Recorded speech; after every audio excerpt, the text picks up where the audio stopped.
Working from your laptop, living anywhere on earth, living life on your terms. It's a dream for many people, but is it actually all that it's made out to be? Over the past 2 years, I've got to experience the life of a digital nomad firsthand. So in this video, I'll answer them questions. I'll also tell you some of the biggest mistakes I've made, hopefully how you can avoid making them too. And I'll give you the honest truth of life as a digital nomad. Let's get stuck in.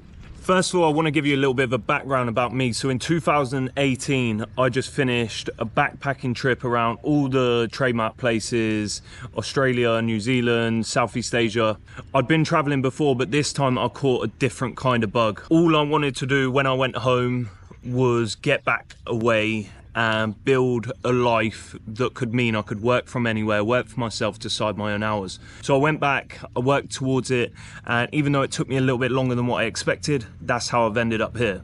Now you could argue the exact life I'm currently living is the exact thing I had in mind when I visioned this in 2018. I'm currently in Thailand. I will have spent around about 8 months here this year. Last year I spent 5 months traveling through Southeast Asia, or at least working and living in Southeast Asia. And I've also spent some time in Australia working remotely. Now I genuinely am living my dream life, but hasn't always been this way, and I want to kick things off with sharing some of my biggest mistakes here. So the first thing you'll need to adjust to being a digital nomad, working somewhere new, being somewhere exciting, is that you are not on holiday. And if you have been somewhere on holiday or on a short trip, then it's going to feel completely different to what it feels like if you're there for a little while. One of the things you don't want to slip into, or one of the habits you don't want to slip into, or mindsets you don't want to slip into when it comes to working digitally in a new place, is thinking that you are on holiday and treating it as such, going out partying all the time, chilling through the day, not having any schedule, not having any routine, spending money as if you're only there for a week or two and it doesn't matter and money's not a thing. They're all mistakes that I know I've made. I'll be pretty confident in saying over 90% of any digital nomad or anybody that has moved abroad or worked on their own schedule probably will have slipped into the habit of doing in the past. And one of the quickest ways you can fast track your way home with no money. And you've got to think, if you are partying more and living outside of your means, there's only so long that's going to last. You're not going to be feeling good in yourself. You're not going to be looking after yourself. You might miss important work meetings or opportunities. You might be less productive through the day and just take time off work, all slowly but surely eating away and contributing to you ending up having to go home, or just being stressed because your income's going down or you are not feeling good in yourself. And it is just a very, very easy trap to fall into. And it moves me on nicely to the next point.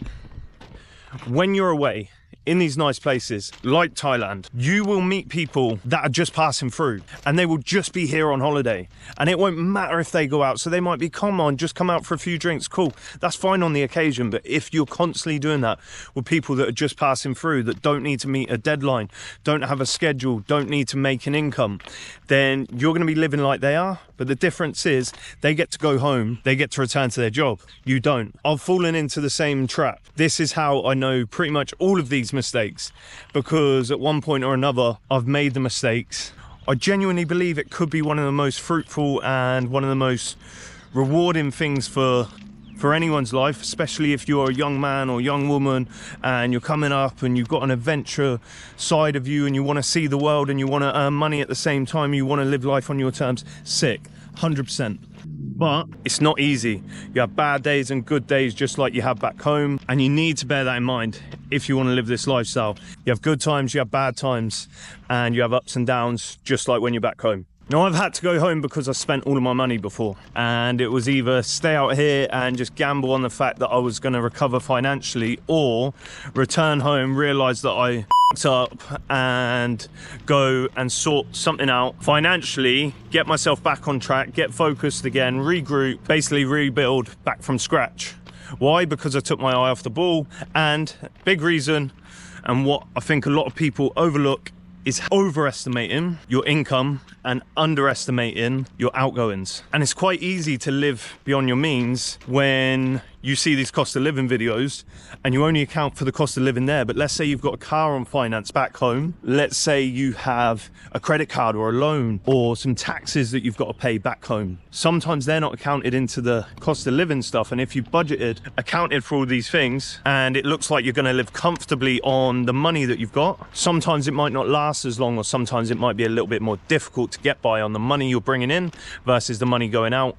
I don't think if you ever go on holiday, you truly miss someone. Let's say you're away for 7 or 10 or 14 days. Are you actually going to miss your mum, dad, brother, sister, son, daughter? Train going above.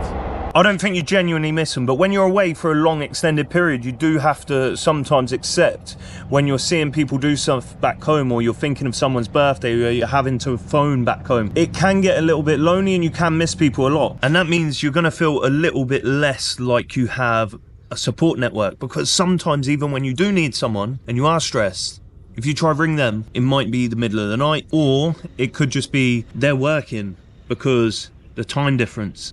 That's something to equate for, or at least have to deal with. Or maybe if you've got the funds, just schedule in regular trips to go back home or bring people out, so you're still seeing people regularly, keeping that support network around you and keeping that stability from a relationship standpoint. What's your goals long term? Have you ever thought about that? Do you want to be a digital nomad forever? Do you want to be moving around forever? How long can you stay in one place because of visas? Is it something that you actually want to move away and stay in one place, or do you want to move around? I don't mind moving around personally, but the stability of being in one place for at least a few months is important to me, because it helps you get into a routine, helps you remain healthier, it helps you find places to eat, it helps you build relationships with people, it helps you know the area. All of these things are super important to me, and I do like structure. I just don't necessarily like the UK at this minute. But I think thinking about the future and thinking what you want, rather than just thinking you're going to be a digital nomad when you're 50, 60, 70 years old, I think that's a little bit naive. If you want a family, if you want to settle down somewhere, if you want to live somewhere. Now, the freedom you have is a blessing and a curse, because as I mentioned earlier, if you don't have the structure, discipline and direction there, your freedom can quickly turn into you not doing anything, which I've done. That was the mistake I made to force me to go home, because I ran out of money and because I just took my eye off the ball. Freedom is amazing, but you're not retired yet. Don't act like you are. You can't be drinking beers in the morning on a Tuesday, on a Wednesday, on a Thursday, and just expect your bank balance to remain the same, your income to remain the same, and life just to smoothly go by, business run itself. If you want to do this lifestyle, there needs to be some structure. So even though the freedom that you have is a blessing, I feel so fortunate to have a lifestyle where I can choose pretty much what I do when I do, but I can't choose if I do it or not.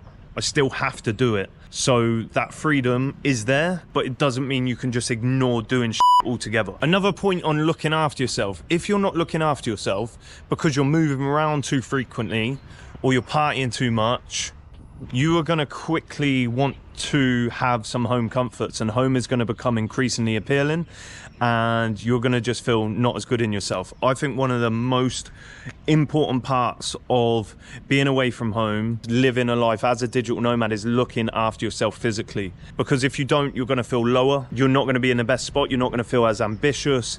And when your health does take a plummet, it might be harder to bounce back, and you might just want to go home. You might also not be able to work, and if you can't work, you can't make money. If you can't make money, you can't continue. All things to think about. Now, the last 2 points on this video are pretty deep, so hang about until the end, because they might be the most common and the most important.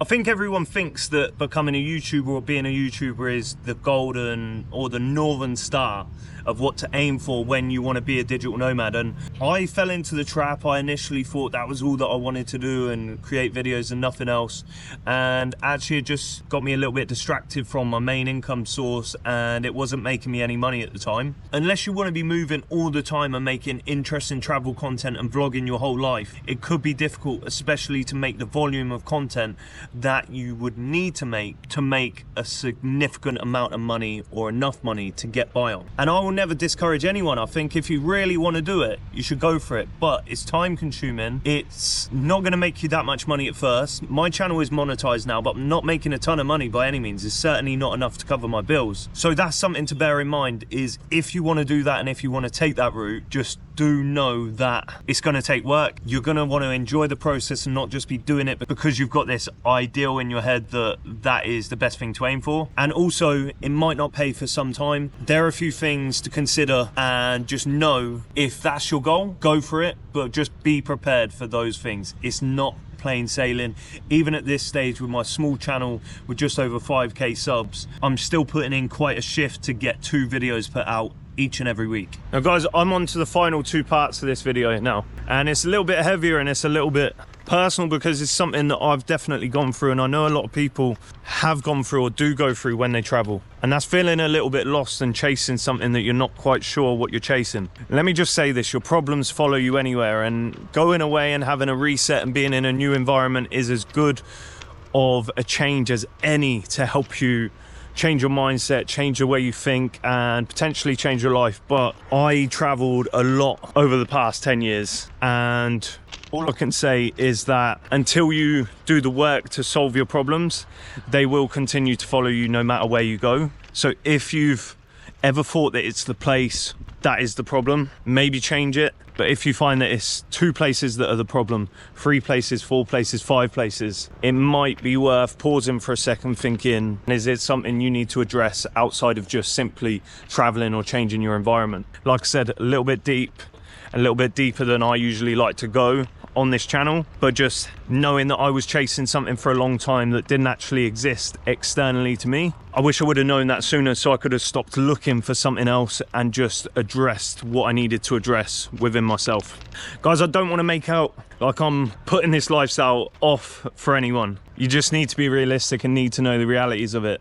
And I wish I knew the reality of it before so I could prepare myself. I remember being put off of so many dreams that I had when I was younger. Genuinely, that comes from the heart. I can think of a few instances from people I genuinely care about, and they had my best interests at heart, but because they said stuff that I respected, when they said things, I would put off what I actually wanted, believing that I should be playing it safer or going after something else. I love this lifestyle. Would I want to be doing it and moving around and unsettled forever? Probably not, but right now it suits me down to the T, and I love it. And I would encourage anyone, especially if you're under the age of 30 or 35 and you want to do it, go for it. Give it a go. What's the worst that can happen? For me, I had to mess it up a few times before I got it right. And even now, who knows what's around the corner? Hopefully only good things, but we just don't know. Work hard, try and enjoy ourselves, and try and build the life that we actually want. So guys, as always, I appreciate you tuning in. I hope you got something from this video, and I will catch you in the next one. Peace.